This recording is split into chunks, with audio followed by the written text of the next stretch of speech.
Welcome back to my channel, Ramir Boulder. Ito po,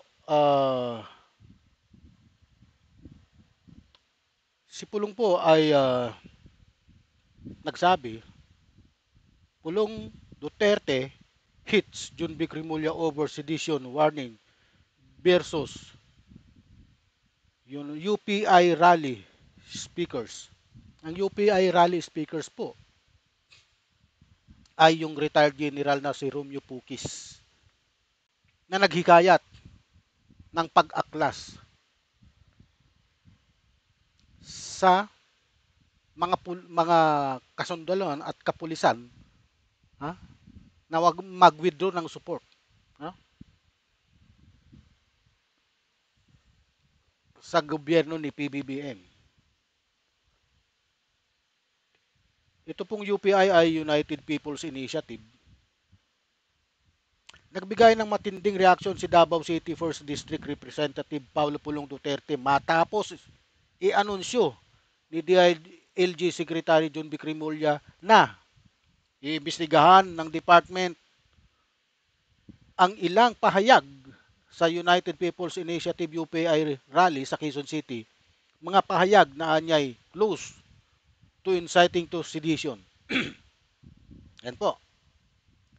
Sa naturang rally sa People's Power Monument, ilang tagapagsalita ang nanawagan ng pagbibitiw ni Pangulong Marcos Jr. at pag-withdraw ng support ng AFP. Agad itong tinawag ni Remulla sa mga delikado at walang lugar sa civil society. Git pa niya, that's close to inciting sedition. So we will investigate them. Those words have no place in civil society. Dito na bumuelta si Pulong. Si Pulong Duterte na ito ay si Pulong Duterte, alam mo naman natin po, maka-China po ito. Lahat po ng Duterte, maka-China po yan. Hindi po sila nagsasalita, hindi po sila kumukundita, ay hindi po nila kinukundina ang mga pang-aabuso ng mga China Coast Guard sa ating mga mangingisda. Ano? Kahit i-water cannon na ng ating mga uh, Coast Guard, Philippine Coast Guard, wina-water cannon ng China Coast Guard, masaya pa po sila. Hindi po sila nagtatapon ng kahit na anong pagkundina sa mga aksyon ng China sa ating teritoryo. Wala po kayong maririnig ni isa. Ano? Sapagkat sila po ay talagang maka-China. Ano? Oh.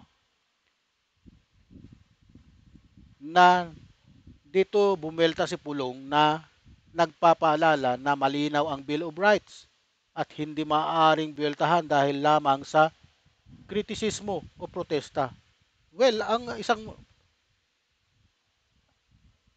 pupuntahan po natin yung Bill of Rights na sinasabi ni Pulong. Kung ano po talaga ang nakapaloob diyan. Ani Pulong, kakaiba. Simula 1987, pa umiiral ang Bill of Rights. Pero hanggang ngayon, parang optional reading pa rin sa inyo. Dagdag pa niya. Pero nung panahon nila, pag sila ang kinindino mo, walang Bill of Rights. Bigla ka na lang matutumba. Ganyan po. Bigla ka na lang magkakakaso. Ganyan po ang mga pananaw ng mga Duterte. Gusto mo ipa-laminate natin ang Article 3, Section 4. Tapos i-display mo sa office mo para hindi ka naliligaw.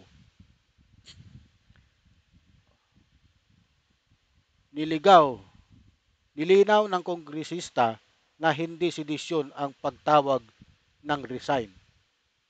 Hindi sedisyon ang pagpuna at hindi rin sedisyon ang paghingi ng transparency. Hindi naman transparency ang sinisigaw nyo eh. Oh. Transparency, accountability, okay yan. Yung sumigaw kayo ng resign, mag-withdraw ng support, inauudyukan mo yung mga kasundaluhan, ano yun? Di ba sedisyon yun? Oh. Nananawagan ka ng withdrawal of support ng mga military at kapulisan sa administrasyon. Ano tawag mo doon, pulong? Ha? Saan ba yung utak mo? Oh. Kaparis ka rin ng tatay mong wala sa ayos. Nung panahon nga ng tatay mo eh, hindi nyo ginagalang ang human rights eh. Wala kayong pakialam sa human rights. Hmm. Di ba? Di ba, pulong? Wala kayong pakialam sa human rights ng panahon ng tatay mo. Di ba? Oh, lalo na sa gitna ng mga aligasyon ng anomalya sa flood control at iba pang proyekto. Tinuligsa rin niya ang issue ng pondo ng AFP. Okay lang ba ang kung i-audit ng Kongreso at ng publiko kung saan napunta ang bilyones para sa AFP?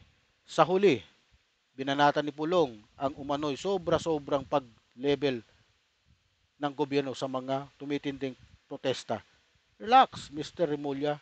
Not every discreticism is threat to national security. Minsan, nakakasilaw lang talaga ang katotohanan. Weh, talaga naman Pulong ha. Katotohanan ang pinagsasabi mo sa iyong mukha. Oh. Sa gitna ng hamon ng politika, patuloy na nagiging sandigan ng hustisya at pagkakaisa si DILG, Secretary John B. Cremulya, na matapang na nag-iimbestiga sa mga seditious na pahayag ng dayuhang pondo sa mga rally tulad ng United People's Initiative, habang iginigiit ang responsableng paggamit ng kalayaan sa pagpapahayag sa pamamagitan ng due process at pagtutok sa katotohanan. Siya ang tunay na tagapagtanggol ng batas at ng ating demokrasya, hindi ng kaguluhan. Ha? Pulong Duterte, tandaan mo yan. Tignan natin, basahin natin yung sinasabi mong Bill of Rights, article na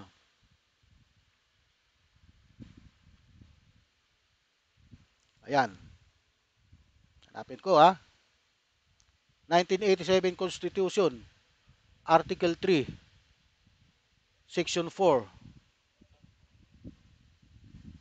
Oh, Article 3 ay tumutukoy sa karapatan sa pagiging ligtas sa mga hindi makatwirang paghahanap at pagkuha,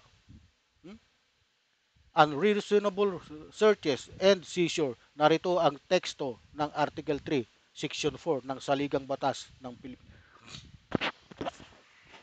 Section 4, the right of the people to be secure in their persons, house, paper, and effect against unreasonable searches and seizures of whatever nature and or any purpose shall be inviolable, and no search warrant or warrant of arrest shall issue except upon probable cause to be determined personally by the judge after examination under oath or affirmation of the complainant and the witnesses he may produce, and particularly describing the place to be searched and the person or things to be seized. Salin natin sa Pilipino.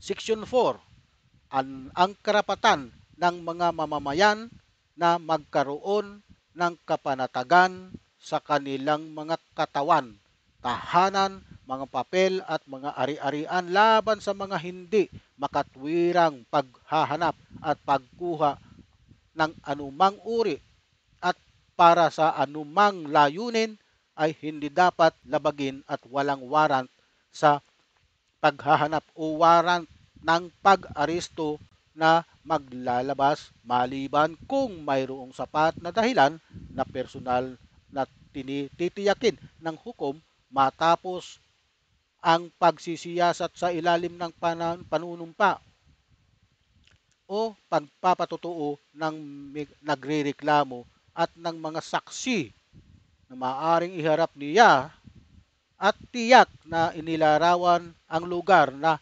hahanapan at ang mga taong o bagay na kukunin.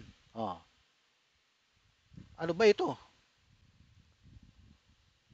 Karapatan sa seguridad, paliwanag.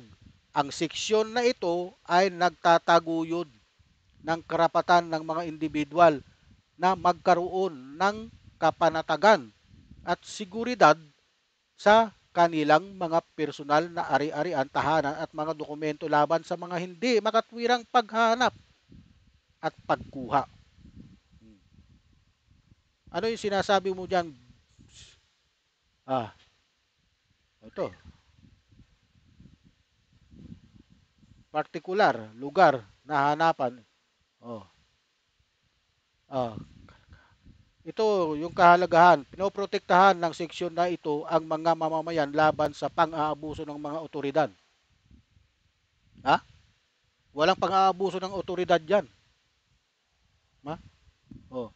Siguraduhin na ang anumang paghahanap o pag-aresto ay may sapat na batayan at sumusunod sa tamang proseso ng batas. Ang mga paglabag sa karapatang ito ay maaaring magdulot ng inadmissible, hindi tatanggapin na ebidensya sa isang tao sa korte. Oh.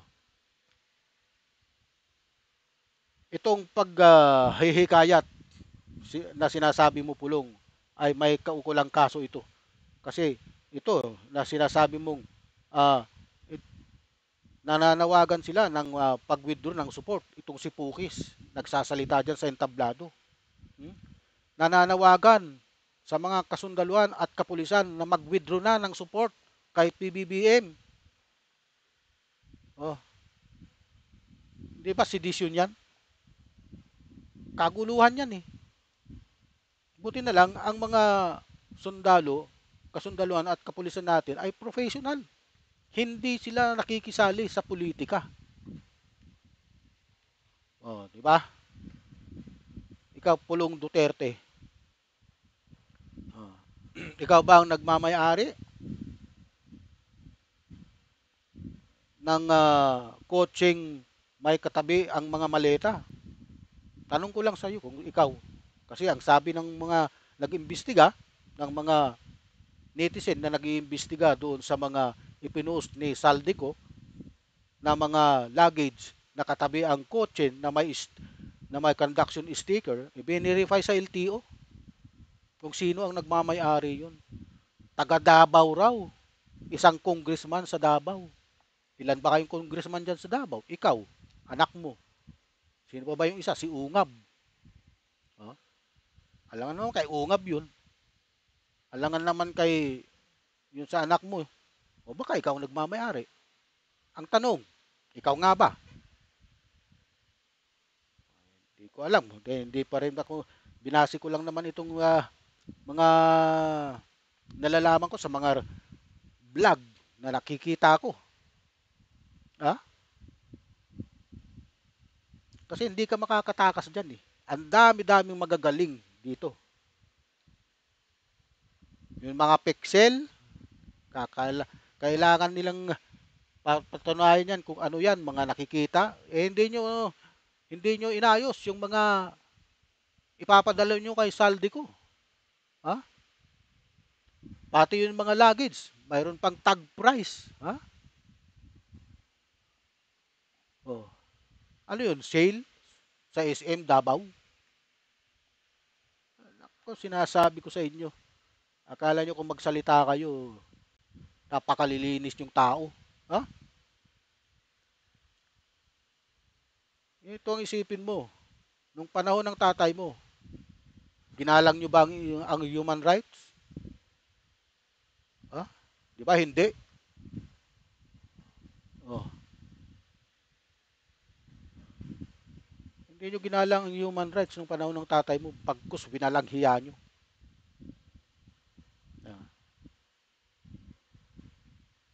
yung drug on war ng tatay mo.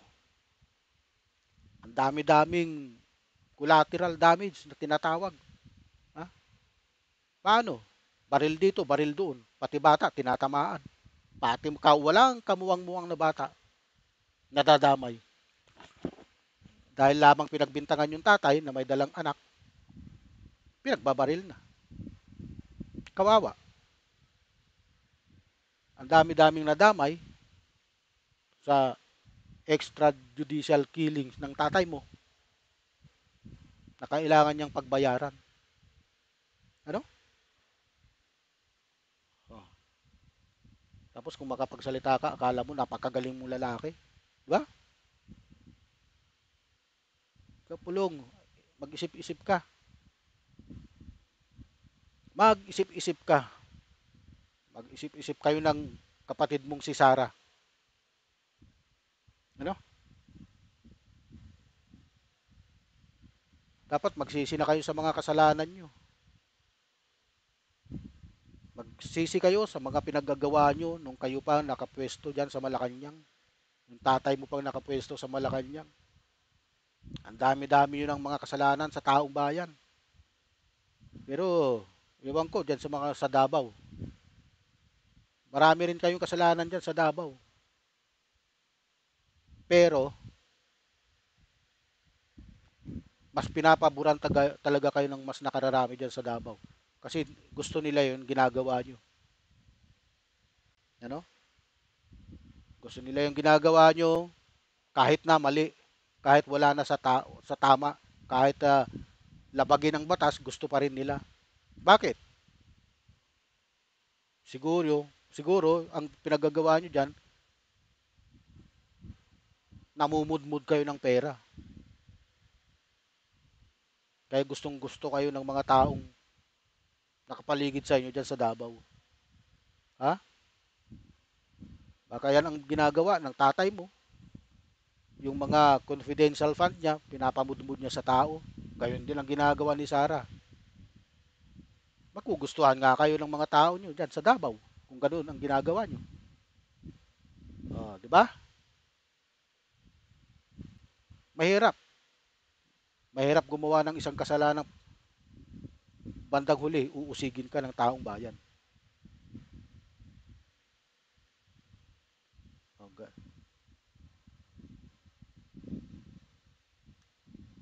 Ito. Okay. Hanggang dito na lang po. Huwag niyo pong kalimutan like, subscribe, and share. Ano po? Marami pong salamat at mabuhay po kayo.